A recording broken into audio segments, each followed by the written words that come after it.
नमस्कार, आप देख रहे हैं सूचना दर्पण न्यूज। तो आइए इस खास प्रोग्राम में खास मुलाकात के साथ हम आपको गांव शहर से लेकर हर क्षेत्र की समस्याओं, वहां के विकास कार्यों को लेकर अपडेट रखते हैं। तो चलिए आज हम आपको रूबरू कराते हैं खास खबर से।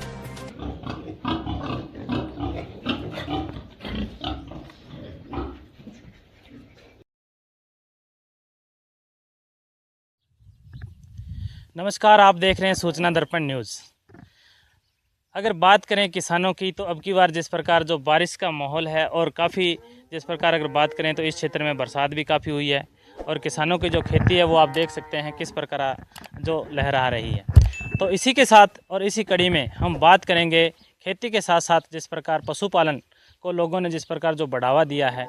तो आज हमारे साथ हैं रामेश्वर जी। आज इनसे बात करेंगे कि इन्होंने एक जिस प्रकार खेती को एक नए आयाम के रूप में स्थापित किया है, क्योंकि इन्होंने खेती के साथ साथ पशुपालन जिस प्रकार सुअर पालन है, बकरी पालन है, भेड़ पालन है, तो इन्होंने एक मिक्स बिजनेस जिस प्रकार किया था। और अभी इनके पास अगर बात करें तो जैसे अच्छी क्वालिटी के जो सुअर वगैरह ये इन्होंने पालने का जो काम किया है। तो इनसे बात करेंगे कि इस बिज़नेस की कैसे शुरुआत की और भी किसान जो किसान भाई देख रहे हैं तो वो भी इनसे प्रेरणा लें। तो आज इनसे बात करेंगे। तो सर, हमारे चैनल में स्वागत है आपका। नमस्कार जी, मेरा नाम रामेश्वर लाल है और ये हमारा जो क्षेत्र है 2 एलम का अनूपगढ़ के अंदर रहता है। तो बकरी फार्म सबसे पहले मैंने खेती के साथ में कुछ काम करने का जो विचार बनाया, तो उसके लिए मैंने काफ़ी इधर विचार पूछताछ की, जिसके अंदर से मुझे सूचना मिली कि खेती के साथ कोई भी बिजनेस करो जो कि अच्छा इनकम वाला हो। तो मैंने सबसे पहले बकरी पालन शुरू किया जो 2015 के अंदर शुरू की, और जिसके अंदर मैंने शुरू में काफ़ी बढ़िया स्टार्टिंग की और अच्छा मतलब खूब अच्छी इनकम की मैंने। और धीरे धीरे जैसे जैसे बकरी फार्म चलता गया उसके बाद में मेरे दिमाग में विचार आया अभी पिगरी फार्म भी करना चाहिए, जिसकी मैंने इधर उधर से कुछ जानकारियाँ प्राप्त की। तो फिर मैंने इसके लिए अलवर गया, वहाँ से मैंने पिगरी फार्म की ट्रेनिंग ली थी और उसके बाद मैंने ये 2018 के अंदर पिगरी फार्म किया। अगर बात करें मुख्य रूप से एक, क्योंकि कहीं ना कहीं जब अपने बिजनेस की शुरुआत करते हैं कई समस्याओं का सामना करना पड़ता है। आपको क्या क्या समस्याएं रही होगी इस फील्ड में आने से? क्यों कई लोग परिवार के लोग हैं वो भी कहते हैं कि अपने क्या करेंगे करके, या नेगेटिव थॉट वाले जैसे ज़्यादा होते हैं। तो आपने अपने अंदर जैसे एक साहस कैसे मतलब ये हुआ कि अपने ये करना चाहिए? देखो, ये बात तो चलती है कि कोई भी काम करो उसके आगे चलने से ज़्यादा पीछे खींचने वाले ज़्यादा मिलते हैं। और जब मैंने इसकी शुरुआत की तो शुरुआत अपने जितने भी मतलब नज़दीकी पड़ोसी थे उन्होंने तो यही कहा कि ये कौन सा बिजनेस है सूर फार्म का, क्योंकि ये लोगों की नज़र में था ही नहीं असल में।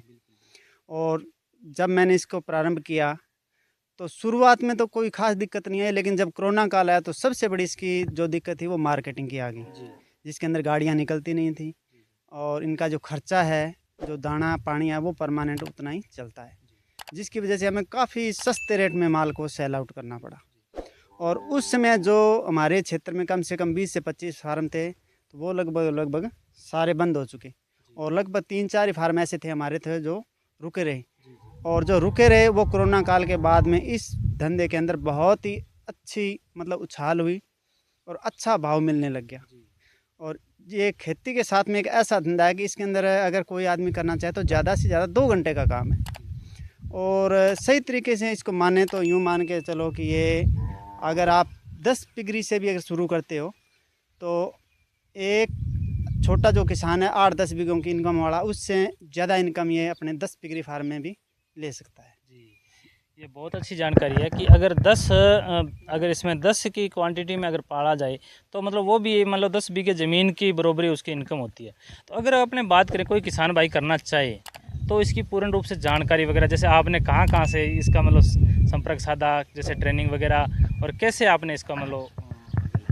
देखो, इसका जो सरकारी जो सेंटर है वो अलवर के अंदर है जी। और वहाँ से आपको ट्रेनिंग मिल सकती है। वहाँ लगभग साल में 2-3 बार ट्रेनिंग होती रहती है। और उसके अलावा अगर आप कोई इसी क्षेत्र में अगर करना चाहे तो अपने क्षेत्र में खूब फार्म बने हुए हैं, और उनकी जानकारी लेनी हो तो किसी भी फार्म पे जाए, 2-4 फार्म की विजिट करे, उनकी जानकारियाँ ले। ये बहुत ही अच्छा बिज़नेस है कि यूँ मान के चलो कि आने वाले समय में इससे बढ़िया कोई बिज़नेस नहीं होगा। अगर बात करें मुख्य रूप से आपने बताया कि समस्या रहती है इसको बेचने की, तो कैसे मतलब संपर्क होता है, किस प्रकार आप इसका जैसे बेचान कैसे करते हैं, कोई मतलब? देखो, शुरू में तो नए फार्मर होते हैं, पहले तो दिक्कत हुआ करती थी, लेकिन आज के समय में ऐसी कोई दिक्कत नहीं है इसका जो माल बेचने के लिए। आपके पास जैसे ही माल तैयार होता है, चारों तरफ व्यापारी तैयार बैठे हैं, आप उनके संपर्क साधो, सुबह कहो शाम को या दूसरे दिन माल उठा लेते हैं। अच्छा रेट चला, बहुत ही अच्छा रेट चल रहा है। अगर अपने बात करें भी 1 साल का अगर इसमें हो बच्चा, तो उसका मतलब क्या प्राइस वगैरह होगा? देखो, शुरुआत के अंदर बच्चे का प्राइस तो उसके ना वज़न के ऊपर चलता है इसकी, या कोई बढ़िया क्वालिटी का हो तो वो पर पीस के हिसाब से चलता है। वैसे एक मादा लेंगे तो लगभग आज का रेट है वो प्रेग्नेंट मादा का 300 रुपये पर केजी है, और वो मादा लगभग 1 कुंटल 30-40 केजी के आसपास मिलती है नॉर्मली वेट में। तो उस हिसाब से वो मादा मिलेगी लगभग 40,000-45,000 की। और बच्चा अगर आप ख़रीदना चाहते हो तो बच्चा मान के चलो कि 20 केजी का बच्चा 8,000 के आसपास मिलेगा। आपके पास अगर जैसे कोई आना चाहे, ये मतलब ख़रीदना चाहे, तो मतलब आप उनको यहाँ से मतलब आप इकट्ठे ही बेचते हो या कोई ऐसे आम आदमी? देखो, एक दो नग तो कोई नहीं देगा। अगर कोई फार्मर भाई नया फार्म करना चाहता है, उनको बच्चों की ज़रूरत है 10, 15, 20, 30, 50, तो वो बच्चे हम एक साथ सेल आउट के लिए दे सकते हैं। एक हमने ये भी देखा है कि जैसे अधिकतर किसानों ने जैसे बकरी पालन, मुर्गी पालन या भेड़ पालन किया, लेकिन कहीं ना कहीं जैसे बीमारियों के कारण उनको काफ़ी लॉस उठाना पड़ता है। इनमें भी कोई बीमारी वगैरह की क्या? हाँ, इसके अंदर बीमारी की सबसे बड़ी समस्या है कि अगर आप इसकी देखभाल सही तरीके से नहीं करते हो तो इसके अंदर सबसे जो बड़ी बीमारी है वो स्वाइन फीवर की। और जो स्वाइन फीवर एक बार जिस फार्म में इंटर हो गया तो वहाँ से यूँ मान के चलो कि पूरा का पूरा फार्म खाली हो जाता है और कोई चांस नहीं रहता बचने का। तो इसका ट्रीटमेंट या तो पहले करो या पूरी सावधानी के साथ जो बाहर से आता है उसको कंट्रोल करो। यानी कि साफ़ सफाई का पूरा ध्यान? हाँ, साफ़ सफाई का पूरा ध्यान रखना पड़ेगा। इसका समय समय पे इसका जो ट्रीटमेंट है वो करते रहना चाहिए।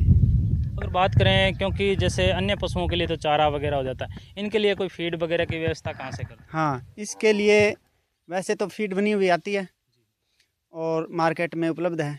फिर भी अगर कोई किसान भाई कहता है कि वो फीड महंगी है तो घर पे इसका जो दाना है वो तैयार करके इनको खिला सकता है, और जो काफ़ी सस्ते रेट में भी तैयार होता है, बढ़िया रिजल्ट मिलता है। तो जिस प्रकार अगर बात करें, आपने तो एक जैसे किसान से एक हटके जो काम किया है, अन्य किसानों के लिए प्रेरणा के लिए क्या कहना चाहोगे? अन्य किसानों को मैं तो यही कहूँगा कि खेती के साथ साथ आप कोई भी छोटा सा बिजनेस कीजिए, जिससे क्या है कि उसकी इनकम है वो रेगुलरिटी चलती रहे।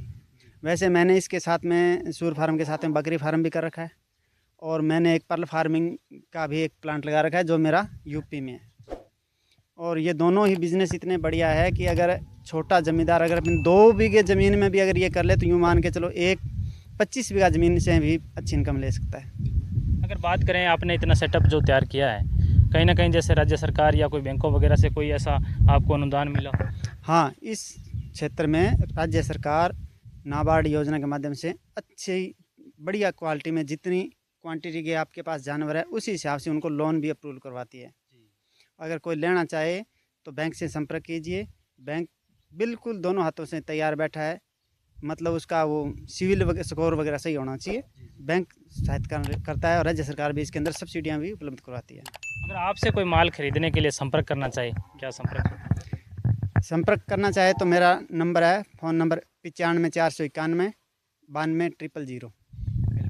तो ये थे हमारे साथ 2 एलम गांव से किसान, और किसान के साथ साथ अगर बात करें व्यवसाय की तो इन्होंने पशुपालन का जो व्यवसाय शुरू किया था, बकरी पालन से लेके भेड़ पालन, और अभी पिग फार्मिंग का इनका जो है फार्म वो आप स्क्रीन पे देख रहे हैं। क्योंकि जिस प्रकार इनके पास जो पिगों की क्वांटिटी है वो भी एक अच्छी क्वांटिटी है, और इन्होंने एक बिजनेस का मोड़ दिया है खेती को। तो देखते रहें सूचना दर्पण न्यूज़। इसी प्रकार आपको किसानों से जुड़ी हुई जितनी भी जो योजनाएं हैं उनसे, और जो वहाँ की जो जिस प्रकार किसान भाइयों के क्या विचार हैं उससे आपको अवगत कराते रहेंगे। देखते रहें सूचना दर्पण न्यूज़। धन्यवाद, नमस्कार। तो अब तक के लिए इतना ही। हम आपको गांव शहर से लेकर हर क्षेत्र की समस्याओं और वहां के विकास कार्यों को लेकर रखेंगे अपडेट। तो देखते रहिए सूचना दर्पण न्यूज़, और हमारी वीडियोस को लाइक, शेयर व चैनल को सब्सक्राइब जरूर करें।